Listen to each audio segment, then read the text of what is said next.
시간 되시면 구독과 좋아요 부탁드립니다.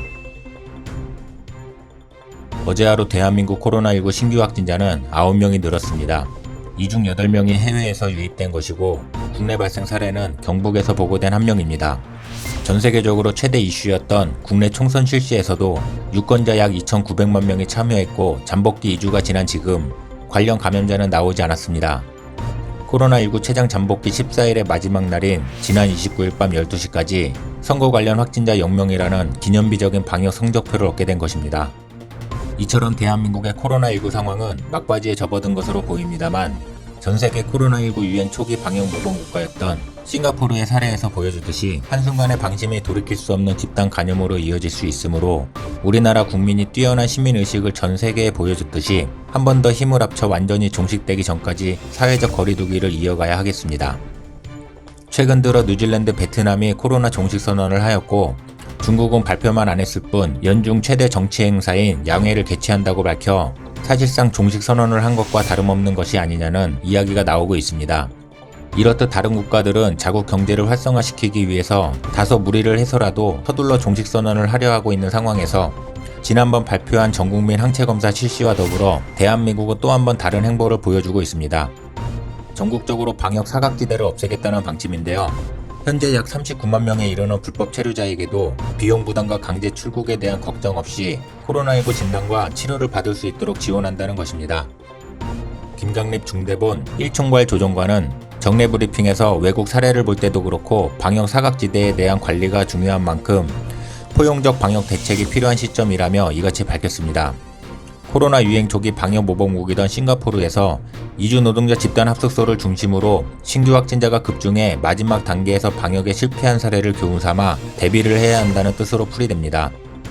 정부는 입국과정, 각 사업장, 외국인 밀집 지역을 대상으로 16개국 언어로 코로나 검사, 치료 체계를 안내하고 민간단체와 협력하여 적극적으로 홍보할 계획입니다. 보건소 선별 진료소에서는 얼굴을 보지 않고 실시하는 비대면 통역 서비스를 지원하고 필요하면 맞춤형 진료가 이루어질 수 있도록 외국인 밀집 지역 대상 이동형 검사도 한다고 합니다. 이를 시행하기 위해 법무부에서는 불법 체류에 대한 단속을 일정 기간 유예하면서 추방 걱정 없이 검사를 받게 할 계획이라고 방역당국은 설명했습니다. 이와 더불어 노숙인과 쪽방촌 주민에 대해서도 지자체를 중심으로 필요시 선별검사를 할 수 있게 할 계획입니다. 질병관리본부가 기존부터 시행해오던 국가결핵검진사업과 연계해 무자격 체류자, 노숙인, 쪽방주민 등이 엑스레이상 소견을 보이는 경우 등 코로나19가 의심되면 검사를 받을 수 있도록 할 예정입니다. 또 생활시설, 임시보호시설 등 시설에 입소하기 전에 검사가 필요하다고 판단되는 경우 선별검사 등 예방적 조치도 강화한다고 밝혔습니다. 이 같은 정부의 방침에 네티즌들의 의견이 분분한데요. 방역은 끝까지 소홀히 하면 안 된다는 의견과 불법 체류자의 건강까지 국민의 세금으로 챙겨줘야 하나 등의 의견이 그것입니다. 이제껏 나보다 다른 사람의 안타까움을 먼저 걱정하고 누구보다 자신부터 응원에 나서고 나누며 희생을 해온 대한민국 국민들이기에 어찌 보면 의견이 분분한 게 당연하다는 생각도 드는 부분인데요. 아마도 다음 기사를 보시면 그 마음이 조금은 편안해지지 않을까 합니다. 바로 옆나라 일본 소식인데요. OECD가 지난 28일 공개한 국가별 코로나19 테스트 관련 보고서에 따르면 36개 OECD 회원국의 평균 코로나 검사 건수는 인구 1000명당 23.1명으로 집계됐습니다. 한국은 인구 1000명당 11.7명으로 OECD 회원국 중 24위를 차지했으며 일본의 경우 인구 1000명당 코로나19 검사 건수는 1.8명으로 36개 회원국 중 35위에 머물렀습니다. 꼴찌 멕시코에 이어 뒤에서 두 번째입니다. 한국과는 그냥 딱 봐도 어마어마한 숫자 차이라는 것이 한눈에 들어오는데요. 상황이 종식되어가는 한국과 이제 시작인 일본과의 차이는 더 크게 느껴집니다. 이런 상황에서 엎친 데 덮친 격으로 일본은 병원을 구하지 못해 응급환자 이송이 지연되는 사례가 일주일 사이에 1600건이 넘게 발생한 것으로 알려졌습니다. 이는 작년 같은 시기보다 약 91%나 늘어난 규모라고 하는데요. 일본의 절박한 상황을 이 수치가 대변해주는 듯합니다. 실제로 시아타마 현에서는 구급차로 이송된 후 코로나19 확진 판정을 받은 80대 노인이 입원을 거부당하고 집에서 머물다 사망하는 안타까운 사건까지 발생하였다고 합니다.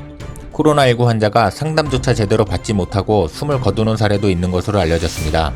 도쿄도 세타가야구에서는 지난달 11일 코로나19에 감염된 50대 남성은 열이 나자 보건소 상담센터에 여러 번 전화를 했으나 한 번도 연결되지 않았고 연결되기 전까지 계속 통화 시도만 하다가 결국 회사 숙소에서 숨을 거뒀다고 합니다. 이렇듯 일본의 경우를 보면 우리나라의 대처가 얼마나 철저하고 빈틈이 없는지 다시 한번 느낄 수 있는 부분이 아닐 수 없습니다. 이제껏 팬데믹 위기 속에서 국민은 국가를 신뢰하고 국가는 국민을 믿으며 세계 어느 나라보다 위기에 잘 대처해온 대한민국이기에 마지막까지 국가를 믿고 그 고삐를 틀어쥐어 긴장의 끈을 놓지 말아야 할 것입니다. 오늘 준비한 소식은 여기까지입니다. 부족한 영상 봐주셔서 감사드립니다. 더욱 열심히 해서 완성도 높고 정확한 정보를 전달하고자 노력하겠습니다. 구독과 좋아요 부탁드립니다. 감사합니다.